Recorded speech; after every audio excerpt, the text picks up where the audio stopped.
Jail. Munshi Premchand. Mridula magistrate के इजलास से जनाने जेल में वापस आई तो उसका मुख प्रसन्न था। बरी हो जाने की गुलाबी आशा उसके कपोलों पर चमक रही थी। उसे जेल। मुंशी प्रेमचंद। मृदुला मजिस्ट्रेट के इजलास से जनाने जेल में वापस आई तो उसका मुख प्रसन्न था। बरी हो जाने की गुलाबी आशा उसके कपोलों पर चमक रही थी। उसे देखते ही राजनैतिक कैदियों के एक गिरोह ने घेर लिया और पूछने लगी, कितने दिन की हुई? मृदुला ने विजय गर्व से कहा, मैंने तो साफ साफ कह दिया, मैंने धरना नहीं दिया। यूं आप जबरदस्त हैं, जो फैसला चाहें करें। न मैंने किसी को रोका, न पकड़ा, न धक्का दिया, न किसी से आरजू मिन्नत ही की। कोई गाहक मेरे सामने आया ही नहीं। हां, मैं दुकान पर खड़ी जरूर थी। वहां कई वॉलंटियर गिरफ्तार हो गए थे।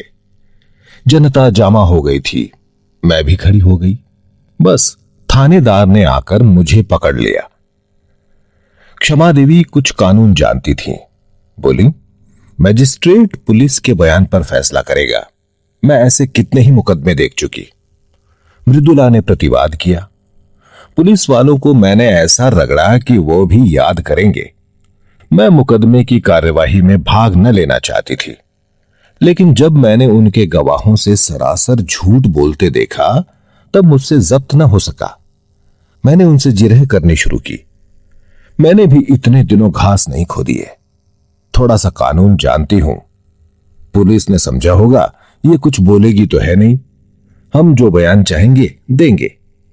जब मैंने जिरह शुरू की तो सब बगलें झांकने लगे। मैंने तीनों गवाहों को झूठा साबित कर दिया। उस समय जाने कैसे मुझे चोट सूझती गई। मजिस्ट्रेट ने थानेदार को 2-3 बार फटकार भी बताई। वो मेरे प्रश्नों का उल जुलूल जवाब देता था तो मजिस्ट्रेट बोल उठता था, वो जो कुछ पूछती है उसका जवाब दो, फजूल की बातें क्यों करते हो? तब मियाँ जी का मुंह जरा सा निकल आता था। मैंने सबों का मुंह बंद कर दिया। अभी साहब ने फैसला तो नहीं सुनाया, लेकिन मुझे विश्वास है बरी हो जाऊंगी। मैं जेल से नहीं डरती, लेकिन बेवकूफ भी नहीं बनना चाहती। वहां हमारे मंत्री जी भी थे और बहुत सी बहनें थीं। सब यही कहती थी, तुम छूट जाओगी। महिलाएं उसे द्वेष भरी आंखों से देखती हुई चली गईं। उनमें किसी की मियाद साल भर की थी, किसी की 6 मास की। उन्होंने अदालत के सामने जबान ही न खोली थी। उनकी नीति में यह अधर्म से कम न था। मृदुल पुलिस से जिरह करके उनकी नजरों में गिर गई थी।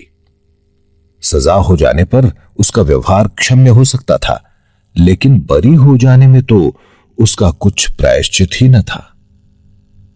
दूर जा एक देवी ने कहा, इस तरह तो हम लोग भी छूट जाते। हमें तो यह दिखाना है नौकरशाही से हमें न्याय की कोई आशा ही नहीं। दूसरी महिला बोली, यह तो क्षमा मांग लेने के बराबर है। गई तो थी धरना देने, नहीं दुकान पर जाने का काम ही क्या था? वॉलंटियर गिरफ्तार हुए थे आपकी बला से, आप वहां क्यों गई? मगर अब कहती हैं मैं धरना देने गई ही नहीं। यह क्षमा मांगना हुआ साफ। तीसरी देवी मुंह बनाकर बोली, जेल में रहने के लिए बड़ा कलेजा चाहिए। उस वक्त तो वाह वाह लूटने के लिए आ गई, अब रोना आ रहा है। ऐसी स्त्रियों को तो राष्ट्रीय कामों के नगीच ही न आना चाहिए। आंदोलन को बदनाम करने से क्या फायदा? केवल क्षमा देवी अब तक मृदुला के पास चिंता में डूबी खड़ी थी। उन्होंने एक उद्दंड व्याख्यान देने के अपराध में साल भर की सजा पाई थी। दूसरे जिले से 1 महीना हुआ यहां आई थी। अभी मियाद पूरी होने में 8 महीने बाकी थे। यहां की 15 कैदियों में किसी से उनका दिल न मिलता था। जरा सी बातों के लिए उनका आपस में झगड़ना, बनाव सिंगर की चीजों के लिए लेडी वार्डरों की खुशामदें करना, घर वालों से मिलने के लिए व्यग्रता दिखलाना उसे पसंद न था। वही कुत्सा और कनफुसकियां जेल के भीतर भी थीं। वो आत्माभिमान जो उसके विचार में एक पॉलिटिकल कैदी में होना चाहिए, किसी में भी न था। क्षमा उन सबों से दूर रहती थी। उसके जाति प्रेम का वारा पार न था। इस रंग में पगी हुई थी, पर अन्य देवियां उसे घमंडिन समझती थीं और उपेक्षा का जवाब उपेक्षा से देती थीं। मृदुला को हिरासत में आए 8 दिन हुए थे। इतने ही दिनों में क्षमा को उससे विशेष स्नेह हो गया था। मृदुल में वो संकीर्णत और ईर्ष्या न थी, न निंदा करने की आदत, न श्रृंगार की धुन, न भद्दी दिल लगी का शौक।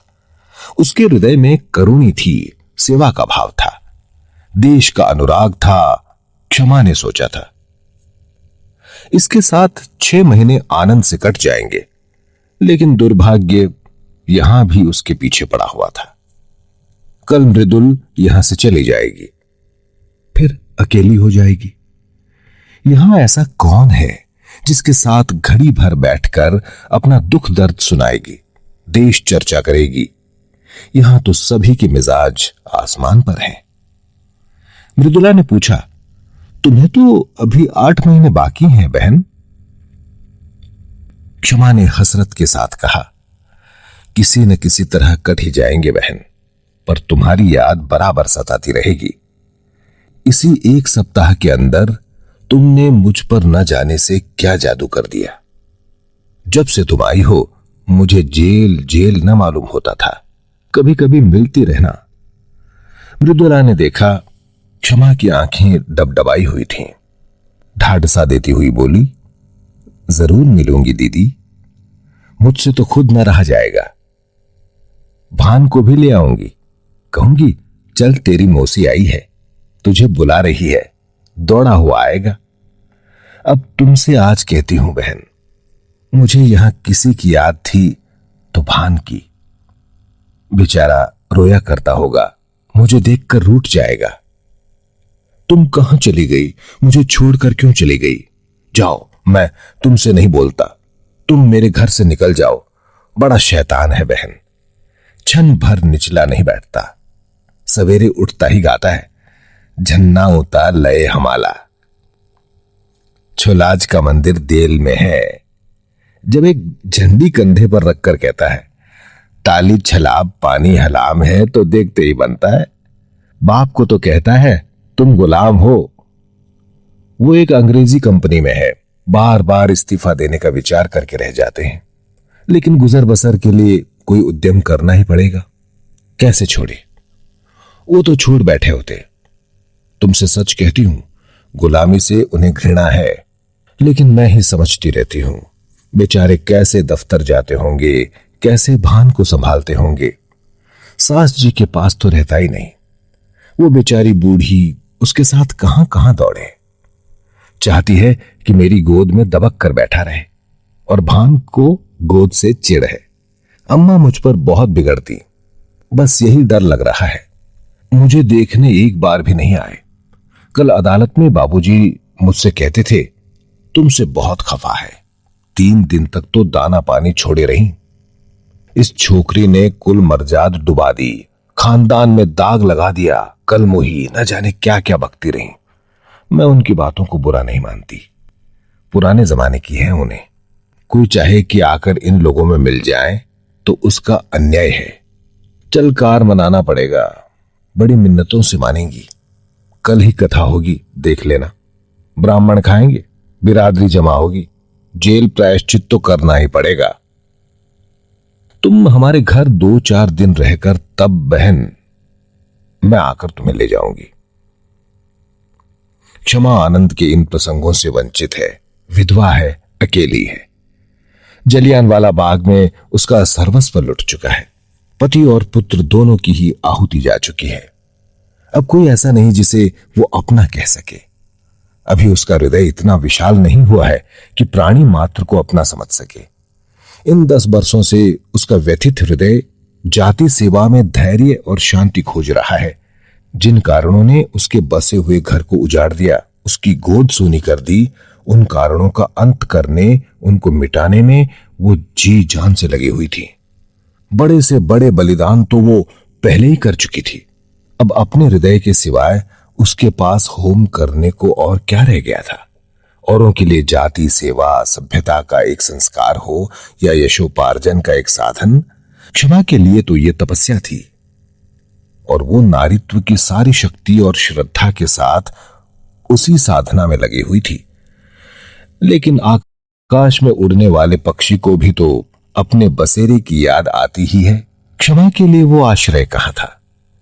यही वो अवसर थे जब क्षमा भी आत्मसंवेदना के लिए आकुल हो जाती थी। यहां मृदुल को पाकर वो अपने को धन्य मान रही थी, पर यह छां भी इतनी जल्दी हट गई। क्षमा ने व्यथित कंठ से कहा, यहां से जाकर भूल जाओगी मृदुला। तुम्हारे लिए तो रेलगाड़ी का परिचय है और मेरे लिए तुम्हारे वादे उसी परिचय के वादे हैं। कभी भेंट हो जाएगी तो या तो पहचानोगी नहीं या जरा मुस्कुराकर नमस्ते करती हुई अपनी राह चली जाओगी। यही दुनिया का दस्तूर है। अपने रोने से छुट्टी ही नहीं मिलती। दूसरों के लिए कोई क्यों कर रोए? तुम्हारे लिए तो मैं कुछ नहीं थी, मेरे लिए तुम बहुत अच्छी थी। मगर अपने प्रियजनों में बैठकर कभी कभी इस अभागिनी को जरूर याद कर लिया करना। भिखारी के लिए चुटकी भर आटा ही बहुत है। दूसरे दिन मजिस्ट्रेट ने फैसला सुनाया। मृदुला बरी हो गई। संध्या समय वो सब बहनों से गले मिलकर रोकर रुलाकर चली गई, मानो मैके से विदा हुई हो। 3 महीने बीत गए, पर मृदुल एक बार भी ना आई। और कैदियों से मिलने वाले आते रहते थे। किसी किसी के घर से खाने पीने की चीजें और सौगातें आ जाती थीं, लेकिन क्षमा का पूछने वाला कौन बैठा था? हर महीने के अंतिम रविवार को प्रातःकाल से ही मृदुल की बाट जोहने लगती। जब मुलाकात का समय निकल जाता तो जरा देर रोकर मन को समझा लेती। जमाने का यही दस्तूर है। एक दिन शाम को क्षमा संध्या करके उठी थी कि देखा मृदुला सामने चली आ रही है। न वो रूप रंग है न वो कांति। दौड़कर उसके गले से लिपट गई और रोती हुई बोली, ये तेरी क्या दशा है मृदुला?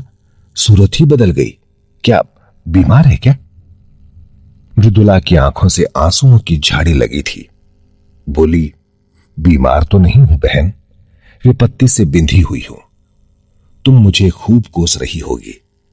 उन सारी निठुराइयों का प्रायश्चित करने आई हूं और सब चिंताओं से मुक्त होकर आई हूं। क्षमा कांप उठी। अंतस्तल की गहराइयों से एक लहर सी उठती हुई जान पड़ी, जिसमें उनका अपना अतीत जीवन टूटी हुई नौकाओं की भांति उतराता हुआ दिखाई दिया। रूंधे हुए कंठ से बोली, कुशल तो है बहन? इतनी जल्दी तुम यहां फिर क्यों आ गई? अभी तो 3 महीने भी नहीं हुए। मृदुल मुस्कुराई, पर उसकी मुस्कुराहट में रुदन छिपा हुआ था। फिर बोली, अब सब कुशल है बहन, सदा के लिए कुशल है। कोई चिंता ही नहीं रही। अब यहां जीवन पर्यंत रहने को तैयार हूं। तुम्हारे स्नेह और कृपा का मूल्य अब समझ रही हूं। उसने एक ठंडी सांस ली और सजल नेत्रों से बोली, तुम्हें बाहर की खबरें क्या मिली होंगी? परसों शहरों में गोलियां चली।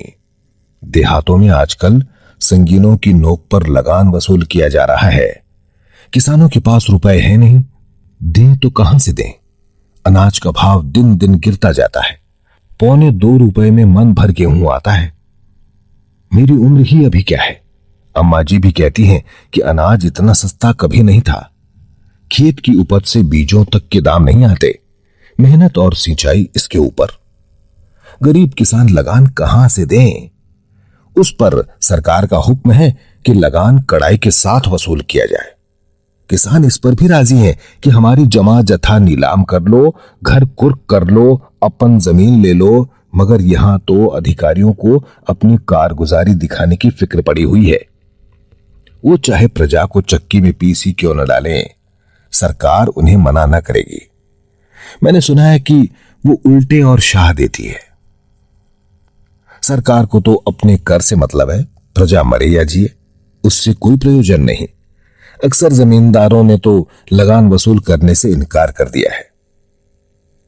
अब पुलिस उनकी मदद पर भेजी गई है। भैरवगंज का सारा इलाका लूटा जा रहा है। मरता क्या न करता, किसान भी घर बार छोड़ छोड़कर भागे जा रहे हैं। एक किसान के घर में घुसकर कई कांस्टेबलों ने उसे पीटना शुरू किया। बेचारा बैठा मार खाता रहा। उसकी स्त्री से न रहा गया। शामत की मारी कांस्टेबलों को कुवचन कहने लगी। बस एक सिपाही ने उसे नंगा कर दिया। क्या कहूं बहन, कहते शर्म आती है।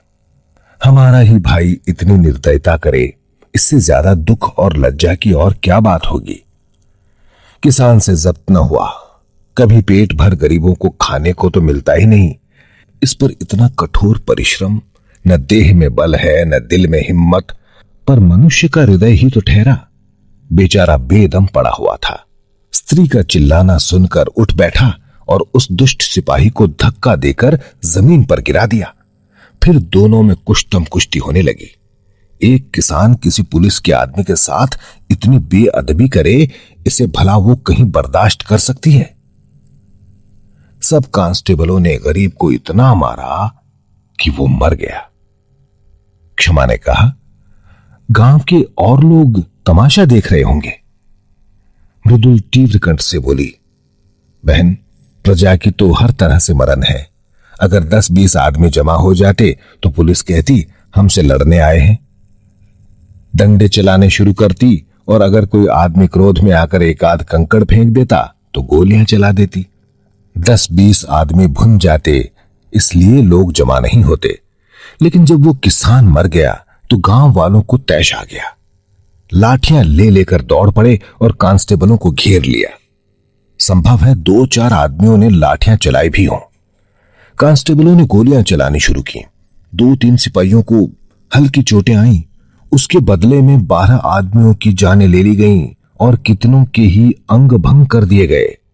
इन छोटे छोटे आदमियों को इसलिए तो इतने अधिकार दिए गए हैं कि उनका दुरुपयोग करें। आधे गांव का कत्लेआम करके पुलिस विजय के नगाड़े बजाती हुई लौट गई। गांव वालों की फरियाद कौन सुनता? गरीब हैं, अपंग हैं, जितने आदमियों को चाहो मार डालो। अदालत और हकीमों से तो उन्होंने न्याय की आशा करना ही छोड़ दिया। आखिर सरकार ही ने तो कांस्टेबलों को यह मुहिम शुरू करने के लिए भेजा था। वो किसानों की फरियाद क्यों सुनने लगी?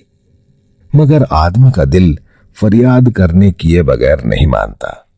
गांव वालों ने अपने शहरों के भाइयों से फरियाद करने का निश्चय किया। जनता और कुछ नहीं कर सकती, हमदर्दी तो करती है, दुख कथा सुनाकर आंसू तो बहाती है। दुखियारों को हमदर्दी के आंसू भी कम प्यारे नहीं होते। अगर आसपास के गांव के लोग जमा होकर उनके साथ रो लेते तो गरीबों के आंसू पूछ जाते। किंतु पुलिस ने उस गांव की नाकेबंदी कर रखी थी। चारों सीमाओं पर पहरे बिठा दिए गए थे। ये घाव पर नमक था, मारते भी हो और रोने भी नहीं देते।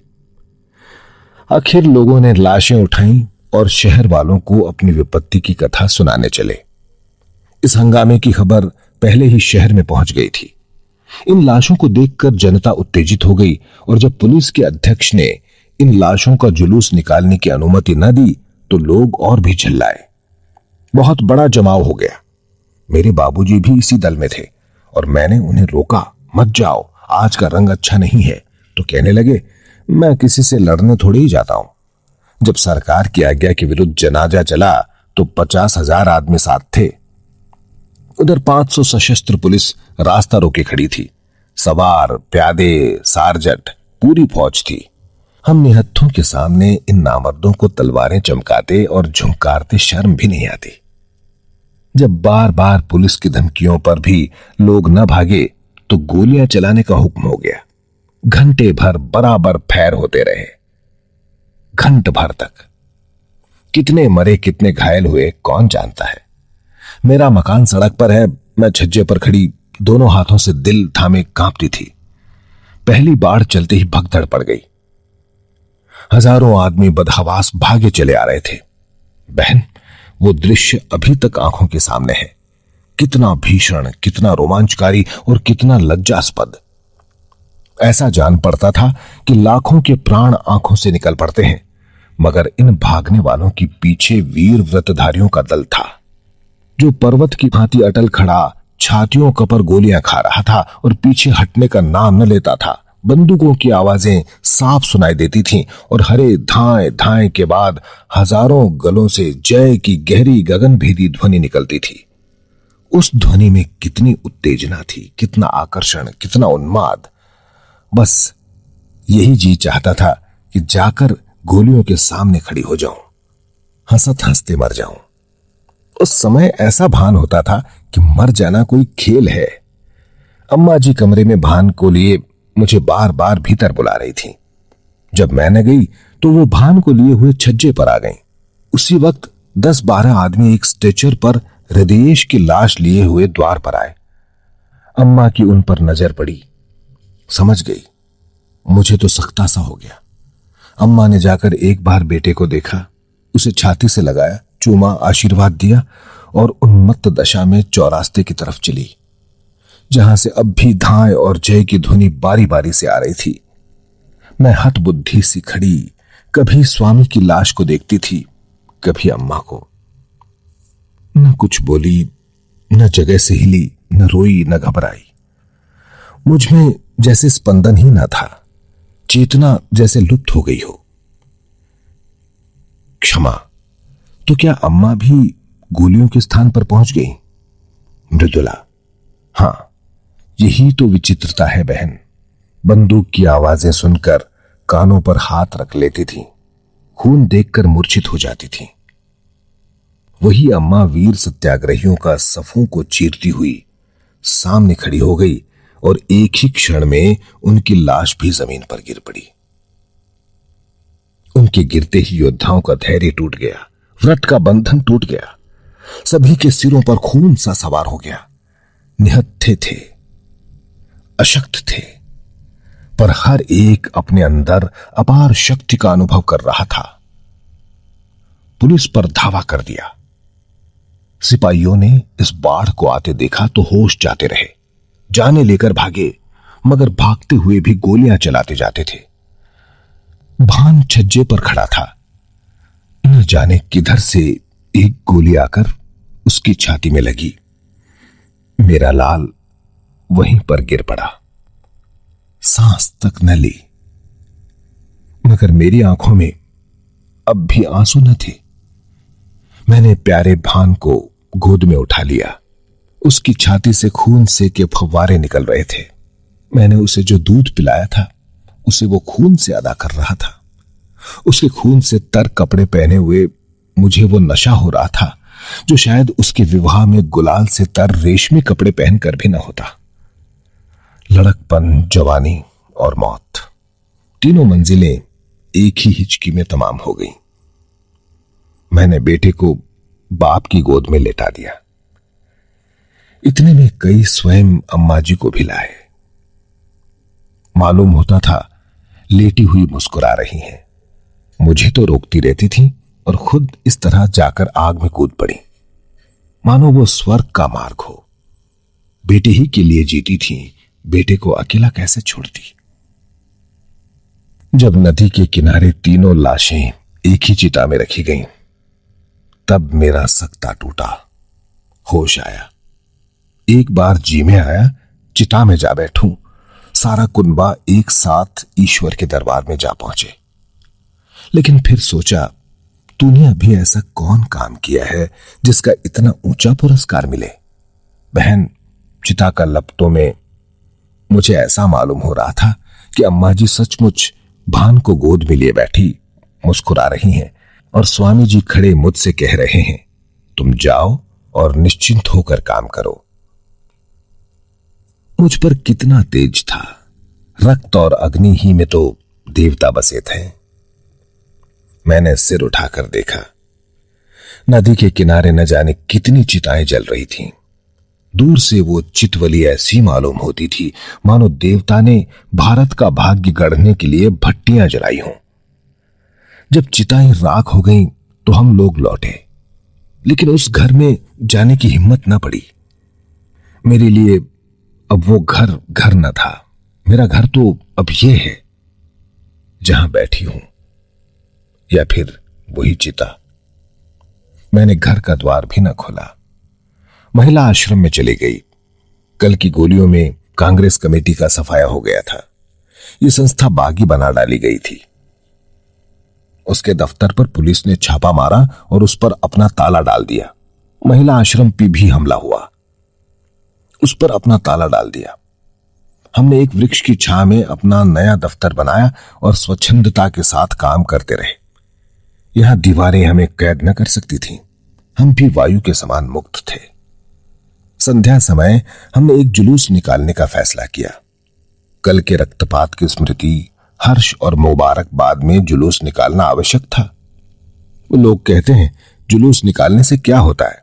इससे यह सिद्ध होता है कि हम जीवित हैं, अटल हैं और मैदान से हटे नहीं हैं। हमें अपने हार न मानने वाले आत्माभिमान का प्रमाण देना था। हमें यह दिखाना था कि हम गोलियों और अत्याचार से भयभीत होकर अपने लक्ष्य से हटने वाले नहीं, और हम उस व्यवस्था का अंत करके रहेंगे जिसका आधार स्वार्थपरता और खून पर है। उधर पुलिस ने भी जुलूस को रोककर अपनी शक्ति और विजय का प्रमाण देना आवश्यक समझा। शायद जनता को धोखा हो गया हो कि कल की दुर्घटना ने नौकरशाही का नैतिक ज्ञान जागृत कर दिया है। इस धोखे को दूर करना उसने अपना कर्तव्य समझा। वो ये दिखा देना चाहती थी कि हम तुम्हारे ऊपर शासन करेंगे, तुम्हारी खुशी या नाराजगी की हमें परवाह नहीं है। जुलूस निकालने की मनाही हो गई। जनता को चेतावनी दी गई कि खबरदार जुलूस में न आना, नहीं दुर्गति होगी। इसका जनता ने वो जवाब दिया जिसने अधिकारियों की आंखें खोल दी होगी। संध्या समय 50,000 आदमी जमा हो गए। आज का नेतृत्व मुझे सौंपा गया था। मैं अपने हृदय में एक विचित्र बल उत्साह का अनुभव कर रही थी। एक अबला स्त्री जिसे संसार का कुछ ज्ञान नहीं, जिसने कभी घर से बाहर पांव नहीं निकाला, आज अपने प्यारों के उत्सर्ग की बदौलत उस महान पद पर पहुंच गई थी जो बड़े बड़े अफसरों को भी, बड़े से बड़े महाराजा को भी प्राप्त नहीं। मैं इस समय जनता के हृदय पर राज कर रही थी। पुलिस अधिकारियों की इसीलिए गुलामी करती है कि उसे वेतन मिलता है। पेट की गुलामी उससे सब कुछ करवा लेती है। महाराजा का हुक्म लोग इसलिए मानते हैं कि उससे उपकार की आशा या हानि का भय होता है। यह अपार जनसमूह क्या मुझसे किसी फायदे की आशा रखता था? उसे मुझसे किसी हानि का भय था? कदापि नहीं। फिर भी वो कड़े से कड़े हुक्म को मानने के लिए तैयार था, इसलिए कि जनता मेरे बलिदानों का आदर करती थी, इसलिए कि उनके दिलों में स्वाधीनता की जो तड़प थी, गुलामी के जंजीरों को तोड़ देने की जो बेचैनी थी, मैं उस तड़प और बेचैनी की सजीव मूर्ति समझी जा रही थी। निश्चित समय पर जुलूस ने प्रस्थान किया। उसी वक्त पुलिस ने मेरी गिरफ्तारी का वारंट दिखाया। वारंट देखते ही तुम्हारी याद आई। अब मुझे तुम्हारी जरूरत है। उस वक्त तुम मेरी हमदर्दी की भूखी थी, अब मैं सहानुभूति की भिक्षा मांग रही हूं। मगर मुझ में अब लेश मात्र भी दुर्बलता नहीं है। मैं चिंताओं से मुक्त हूं। मैजिस्ट्रेट जो कठोर से कठोर दंड प्रदान करे उसका स्वागत करूंगी। अब मैं पुलिस के किसी आक्षेप का, असत्य आरोपण का प्रतिपाद न करूंगी, क्योंकि मैं जानती हूं मैं जेल के बाहर रहकर जो कुछ कर सकती हूं, जेल के अंदर रहकर उससे कहीं ज्यादा कर सकती हूं। जेल के बाहर भूलों की संभावना है, बहकने का भय है, समझौते का प्रलोभन है, स्पर्धा की चिंता है। जेल सम्मान और भक्ति की एक रेखा है जिसके भीतर शैतान कदम नहीं रख सकता।